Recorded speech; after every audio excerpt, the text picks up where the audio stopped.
Welcome to the Understanding Project Management Discussions podcast. This is Dave Barrett. My guest today is Marion Chang. Marion has many years of project and portfolio management experience in the financial, transportation, and technology industries. She has also attained her PMP and is a certified Agile project manager. Our topic today is critical chain project management. During our discussion, Marion shares her experience using this PM methodology and explains how she integrates critical chain with the more traditional critical path method. Please welcome Marion Chang.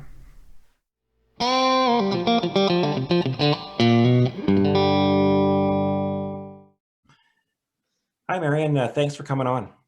Hi, Dave. It's great to be here. Great. Well, our discussion today is sort of a special form of project management, referred to as critical chain. So in our discussion beforehand, you said that you had some experience with critical chain, which is great. So what I want to first start with is that most people, students and practitioners are more familiar with critical path. Critical path is, roughly defined as you define the dependencies between activities, and then you map out the network diagram and you find the longest path, and that defines the length of the project. And so that's sort of a tried and true concept. But now we have this thing called critical chain. So I guess my first question is how does, like, at a high level, how does critical chain differ in general from critical path? And then we can go from there. Well, critical chain and critical path to me is slightly different. It's still identification of that critical activity process. But to me, critical chain is where you focus more on the resourcing aspect, aligned with the critical. And you let that drive your estimation and the time for the project, instead of looking at the task and the critical ordering of the task. Now you're looking at the critical resources, the resources that need to support that, and you align your timeline according to your resource availability. Okay, so you would need to, and by resource you mean the people. The You people. mean people, or are you talking about equipment and that, or are you more talking people? Mostly in my experience, it has been people. The Right. equipment is less so, because most of my experience is really with software or organizational merger acquisition projects. So it's really driven by people and less Right. so driven by equipment. Right. Okay, so just to summarize then, in terms of critical path, it's more, we kind of think of the people sort of secondary. We let the tasks drive it and say, what's the order of the tasks? And Exactly. what comes first, what comes second, what comes third, with kind of an underlying assumption is we'll get someone to do it. Now that, as we kind of know, I think most people who have managed projects, as we know, that's not always easy. We there's often shortages of people and key skills and so on. So it sounds like critical chain sort of turns that upside down and says, okay, let's start with the resources and then order our tasks accordingly. Is that true? Absolutely. That is basically the exact same scenario. So in the scenario that I used this methodology mostly was where we had an organization that purchased other organizations quite frequently. So we had a dedicated team, dedicated number of resources. So the number of resources was fixed, where we would go in and complete these mergers and acquisitions, mostly from a financial and IT department. So you're not going to have unlimited amount of resources. You have two people, and that's all you have. So you have the same number of tasks. So how do you organize those for the two people? It's not like you have this number of tasks. Two people is not enough. You can get four. That's not possible. So that's where now the resources and the availability and the number of hours you have dictates how you complete the exercise.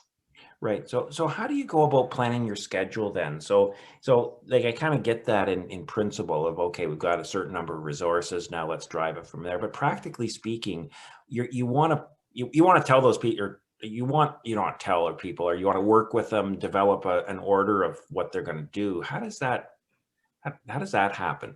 Like what's the process of figuring out what the schedule is? Well, you do actually a lot of math. So how I approach the problem is I still start with the critical chain sequence activities. Then you layered on the availability of resources. It's almost I'm a Lego player. So I'm going to use a Lego analogy. Awesome. When you have this pieces of Lego that you know you're going to put together in this particular sequence. Now, when you look at resources, you're going to rearrange them based on your availability of resources, and then that becomes your new path of execution. And then that's my path. And you also layer on contingency based upon resources. So for example, if your resources are on vacation, then that's where you're going to need to have adjust your path accordingly. Right.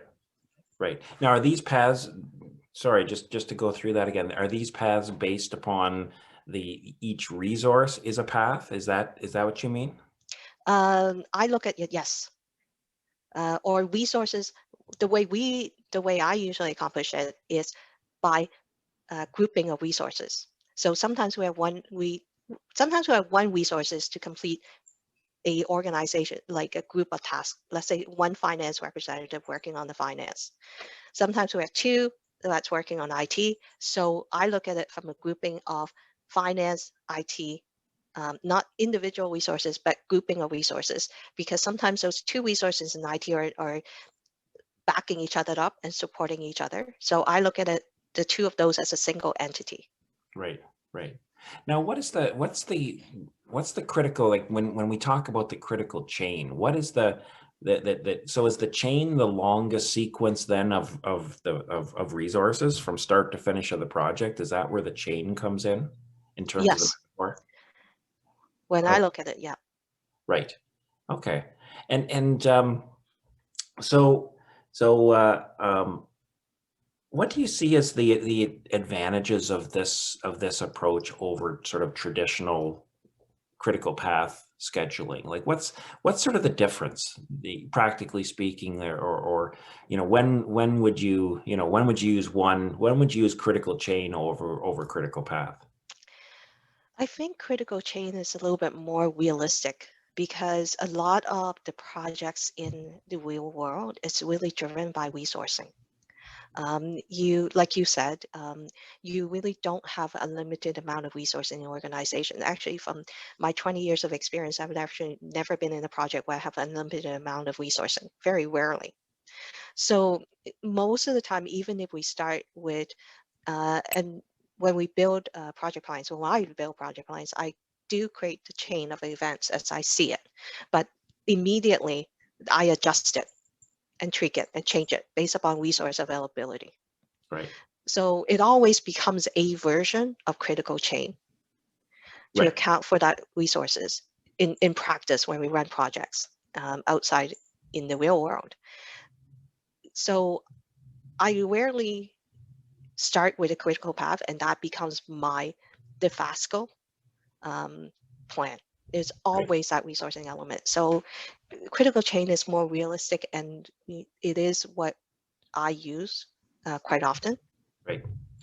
It's interesting you say about in your all of your years of experience, you've never had too many resources, and I agree with that. I mean, in my experience managing projects, I recall a project many years ago where we were together with there was some folks from the risk management department. That not necessarily the name of the department, but the risk department were Yep. coming, helping us through our risk management plan. And this is a pretty big project or program. And one of the things that always came up or would come up repeatedly was not enough resources to complete the project. And it was right. That's always true. So yes, it's a risk, but it's just a condition. Yep. It's an ever present, in certain industries. And I know there may be some industries where you can just, go to a contracting firm or a temp services and get as many of these types of resources as you need. But like you were mentioning, there's many other ones like systems development, for example, which is there's a limited pool. Yeah. and especially ones that will be ready to go right now. Maybe you hire and you get somebody up and running in 6 months, but that doesn't help your project, which is due in 3 months. Yeah. So you have what you have. And Yeah. so that's what you're saying, is that critical chain, by its focus on the available resources, um, um, just admits that almost. Absolutely. Absolutely. Critical path in its theory is sort of, there's almost an underlying assumption to say, yeah, you'll be able to fill those resources. You can get those people, but in real life, as you're mentioning, you can't always. Yeah. Well, in my view, the two are somewhat interchangeable. I know it's two separate theories, but in practice, it's easier to start with an identification of the path of task sequencing. Then Right. you then layer on the resources. So to me, I use the two together Mhm. to come up with that picture. And you're absolutely right, because you mentioned that even though you have temp agencies out there, it's difficult to bring in people and expect an immediate productivity and understanding of the organization. I know when we look at textbooks and look at case studies, that's hard to um, bring across. It's when you look at, so okay, so there's temp agencies. So Marion said they should get 4 more resources, but those 4 resources, to understand the systems, the organizational structures, and the people in the organization, like the stakeholders. I know in project management, we talk very much, we emphasize to our students about stakeholder analysis. Mhm. So that's not going to happen in a day. It does take time. And if we look at the temporary structure of a project, like you said, by the time the new people gets a full understanding of this, it probably won't be time for your project. It'll be time for the next project. Well, yeah, and again, on certain types of work, I'd like to qualify them almost as more knowledge-based projects, like systems, and like, even you mentioned, mergers and acquisitions and so on, where deep knowledge is needed of the subject, of the companies, their policies, the subject matter, and so on.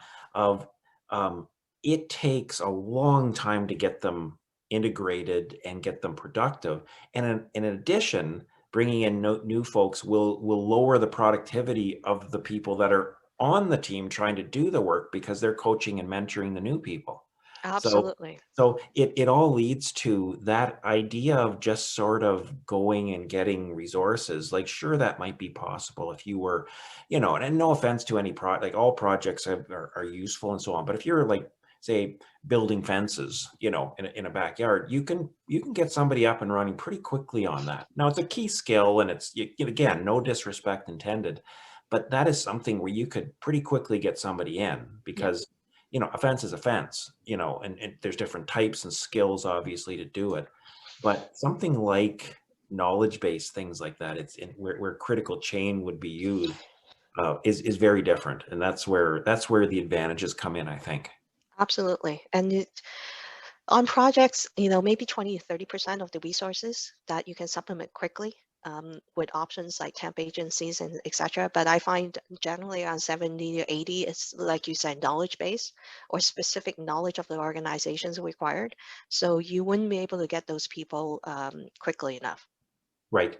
Yeah, like, I do think, if you have a team of, and I don't know what the exact number is, but if, say, you had a team of 20, you could maybe add a few, Yeah. maybe one or two or three, maybe, but you start adding 10 to the 20, it'll bring like, the productivity will just plummet at Yeah. that, Yeah. because there's an absorption that is taking place, and that sort of requires a lot of resources on the part of the people, just to get the new people up and running. So it really highlights the whole point of critical chain, is it really brings resource availability to the forefront and makes that the primary constraint. Oh, Yes. like, I think it's like, okay, that's number one. The resources is king or queen, and then we move everything else around it. We then adjust, um, uh, dependencies, or what we do when, depending Yeah. upon their availability. Now, in terms of critical chain, if you read critical chain, it talks about buffers and project buffers and so on. Have you managed to that level, or do you do it more generally? Now, I haven't managed to that level, but I do it more generally. Because if you look at the straight critical chain methodology, it talks about uh, adjusting the buffers so that it's more aligned on the project level and individual level. And you talk about um, a little bit of the concept of human, it's just the way human works in core. When your resources give you a buffer, what that means, and the mathematical equations of maybe adjusting that so that it's more aligned, take into account of the concept of uh, work fills time when you Right. set up your buffer for case studies. So I'm not a fan of that element of the critical chain methodology, because I find you, as a project manager, you gotta establish that relationship with the team. Mhm. This is the human resource element of it, where you have the trust established. If your team tells you it takes 5 days and we need to have 2 days of buffer, I feel it is essential to establish that relationship and accept that and not adjust that, given that you're thinking work fills time. Right. And let's cut it back to 5 and say you don't need that. Right. So that element of it, I don't use. It's funny. I had the same reaction. Like you know, for um, you know, I need to say I have not myself managed a project with pure critical chain. You know, I've done many of Yeah, the what you're the way you're describing it. Yeah, I've done that level, but I have not done pure critical chain. But that is when I have been reading about that aspect, and just to sort of summarize, it's critical chain is roughly, I'll roughly paraphrase it to say, you know, if something is going to take 5 days or something, is you sort of take half out of it and put it in a buffer, and you give the person working on it 2.5 days or 3 days or something like that. Um, and you know, because of the what you said, is there's sort of the philosophy behind it is that generally work fills the time available. So maybe it is just really 3 days, but if you give somebody 5 days, they'll kind of wait around for the first couple of days and then do the work all yeah, at the end. Or they'll do what's called gold plating, which is they will do the work in 3 days and then spend the last 2 days perfecting it. yeah. And so by giving them only like the 2 or 3 days, you're squeezing the essential stuff and keeping that other time in a project buffer that you as the project manager sort of dole out. And That's required. Yeah, I agree. I don't know how that would work, because one is it puts the PM in a position of kind of almost constant conflict with the team, saying, I don't care what you think it's going to be. You're getting this, you know, which is, that's not a really, you know, yeah, like trusting sort of environment. And,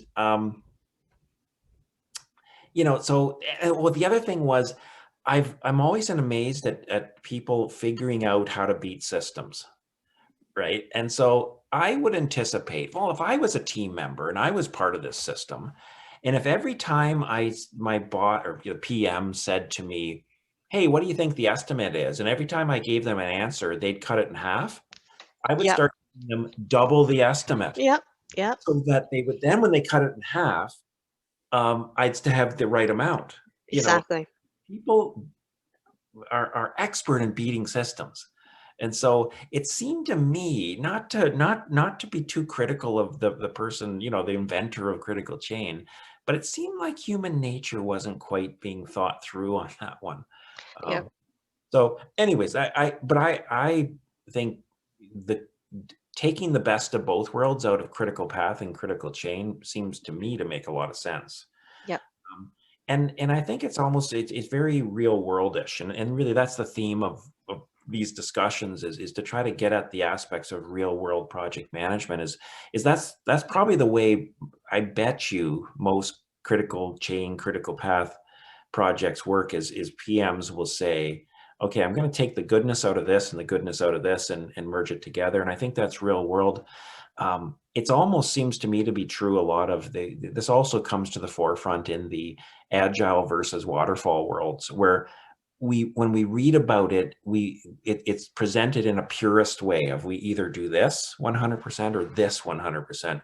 And I think in the real world, these things get merged together, you know, where elements of each start affecting the other, or are involved in the other. So I think that's true in that world as well. Uh, you know, it's, Absolutely.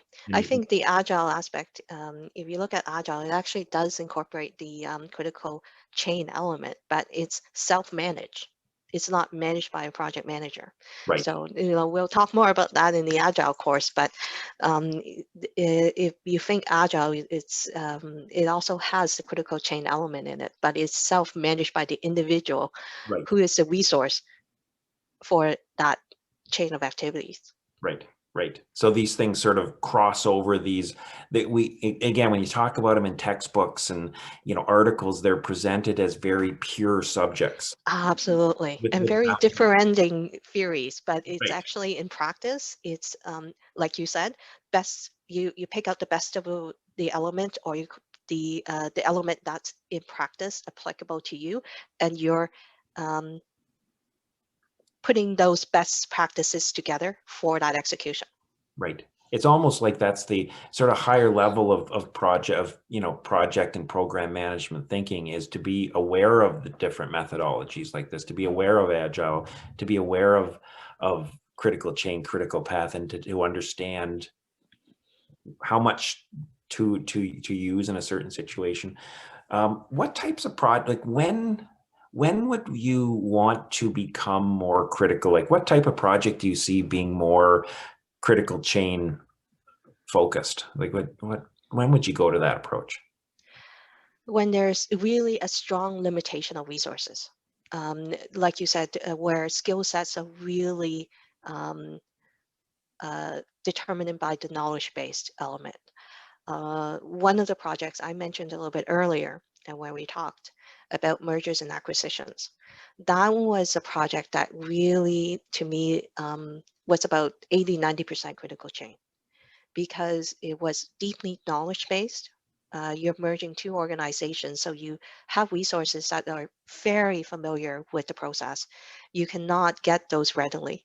And for mergers and acquisitions, we had a very legal element where you need to complete that by a certain date.